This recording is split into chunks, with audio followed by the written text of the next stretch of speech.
2020, New Zealand squeaked through a particularly competitive Tri-Nations. Rob Baxter and Exeter completed their climb from mid-table championship to European champions, and Teddy Thomas did this. But in amongst spending months researching the Springboks and months researching Japan, this was a year in which I actually got to see some people play some rugby. And so it's time to celebrate the rugby that bookended months of rewatching old games on YouTube with this, the 2020 Squidge Rugby Team of the Year. And this week, let's talk about the back row of the year. Let's talk about the best boys who did the back row. And I forgot to write a line for this, I'm not going to lie, and I'm trying to do it on the fly. Back row of the year, let's go. Tom Curry is really, really good at rugby. I know you've come to expect a bit more than that in a video like this, but it's true. Tom Curry is really, really good at rugby. He spent this test match year split between the 6 and 8 jerseys rather than perhaps his more native 7 shirt, but that didn't affect the way he played. Whilst Underhill is perhaps the more smashy, bashy, bombast boy, playing against Tom Curry is like waking up with a bright red rash right across all your fingers. You don't know where it came from or what you did to deserve it, but it's hella annoying, and you feel like you just can't accomplish anything whilst it's there. It just gets in the way of any task. Eddie Jones has continued to work out new and more ingenious ways to get Curry's limbs over the ball, and it's led to him being a nuclear-level nuisance. Whilst it might have been Moratoge who ultimately won the penalty that secured the Autumn Nations Cup, it all comes from Curry being so annoying. France focus entirely on him. You throw a few cheeky tries and moments of ball-in-hand opportunism in with the hard work, and you've got a guy who is really, really good at rugby. Because that's what Tom Curry is. I don't know if you worked this out by now, but Tom Curry is really, really good at rugby.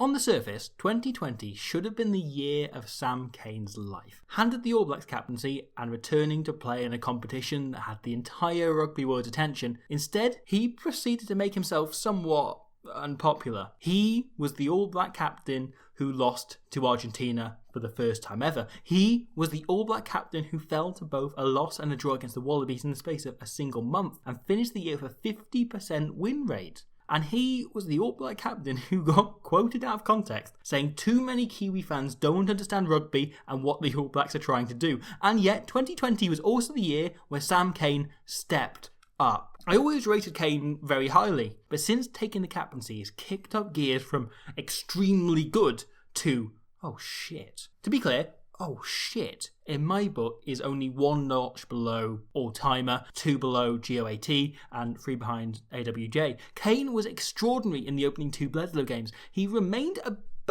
that phenomenal standard in the Rugby Championship, and even in a flat All Blacks performance against Los Pumas, he was their best player, scoring the try that kept them in the game and giving everything he had for all 80. Frequently, his work is quiet, but he's a lead from the front Richie McCaw type leader, albeit with more of a habit of speaking his mind. It's a mixture of constant unseen graft and pulling big plays at big moments that only the greats tend to achieve. There are, quite understandably, question marks over Ian Foster after the All Blacks lost 2 and drew 1 from their first 5 games, but there can be none over Cane as captain. And if there are, well, maybe he was right after all. And the best thing is, with the way he played, 2020 is quite clearly not the year of Sam Cane's life.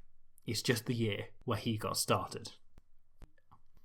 You know how every fighting game has that one character that you try out, think is pretty meh, and then you come up against someone who knows how to use them, and it turns out they were just massively OP this whole time? Like, you just can't get a single hit on them. They just batter you and leave you for dead? Yeah, that's Gregory Aldrit. When I first saw Aldrit coming through, he kind of failed the sight test. He wasn't big enough for the kind of number 8 he was trying to be, or France wanted him to be. It felt like he just was getting away with it rather than standing out. He'd pop up and score good tries, but you kind of didn't really feel convinced by him. He had the skill set, clearly, but he wasn't suited to the position he was trying to play. He was a kind of weird flounderer that had a lot going for him, but didn't seem to quite work. How wrong was I? I mean, how wrong was I? So wrong. So wrong is the answer to that rhetorical question. Suddenly, put in a system that knows who he is, gets what he does, and looks to make the most of him, Gregory Aldrit is unbelievable. He's like a cross between Pete Kieran Reid and an any day to Lupe Faletau, a workhorse who uses his feet and hands to beat defenders rather than pure power, yet is also always looking to use his size and that power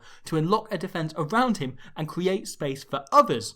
The idea of an 8-9 link isn't talked about that much anymore, but Aldrit has developed quite the combination with Dupont and seems to be picking lines and locating space for his demi de mêlée to put him into all the time. He's part of a brand new breed of number 8 who is much about subtlety as smash, and he completes this French team so neatly. Charles Olivon has also been really good for France, but for me, it was Aldrit who stood out best, a player finally being allowed to become the guy he was all along.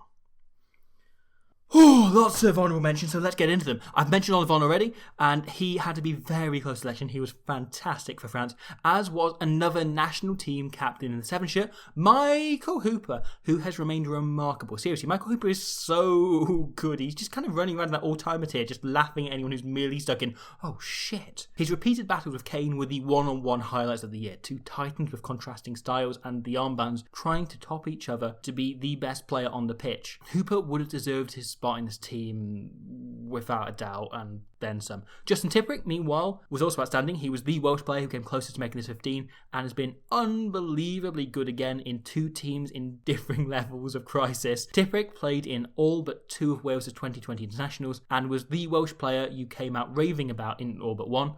Siobhan Lillicrap, meanwhile, took the captaincy for a Welsh team in even deeper water than the men and was fantastic on every opportunity. Becca Gugadze was phenomenal for Georgia in the European Championship and then in the Autumn Nations Cup, despite his team's struggles and his nasty injury, which I really hope he's recovering from well. Likewise, Lachlan Boshier, aka the most Warren Gatland player of all time, and I include Warren Gatland in that, was brilliant for the Chiefs throughout Aotearoa, even if his team was not so good and his team was somewhat stolen by Hoskins Sototo, who, I mean, if we're to talk about the future of the number 8 position, look out, because once the All Blacks let him unleash his true potential and let him properly go and do everything he can, everyone else out there is in trouble. However, Tutu's first cap began just as who is bound to be a very frequent foe of his first cap finished, because Tutu came on in the very same stoppage Harry Wilson was taken off the field on his debut. Wilson has been a revelation for the Wallabies and was possibly my personal player of Super Rugby AU and was very much in the conversation for this 15 and has a huge future ahead of him. Elsewhere, Caelan Doris and CJ Stander have been hugely impressive for Ireland and Leinster/Munster. Sebastian Negri, Jake Pelledri and Bram Stein were utterly formidable for Italy. Sam Underhill, again, very good for England. Ben Earl is the whole image of this hybrid player thing. Certified big lad Marcos Kramer was even bigger for Argentina, hitting anything that moves with and without the ball. And Pablo Matera was also really good, but also really racist, so we'll glide past that one elegantly. And Scotland put up a really strong trio of contenders in Eternal Pinball, Hamish Watson, Eternal Pest, Jamie Ritchie, and Eternal Power of Jade Conkle, all of whom shone in a year of ups and downs for their respective Scottish teams, and in 2 of their cases for Edinburgh as well. The Mish in particular exited the year as the top turnover man in Test rugby worldwide, but that honour in the Premiership went to the most hyped up player since Bethlehem Carpenters RFC put Jesus Christ in at 10. We're talking about Jack Willis, whose absurd form for Wasps embarrassed every other back row to ever play in the Premiership. And finally, after working so hard to become Fijian, word has to go to Peter Omani, who had his whole year ruined when the Olympics got called off and he didn't get to play for the Sevens team.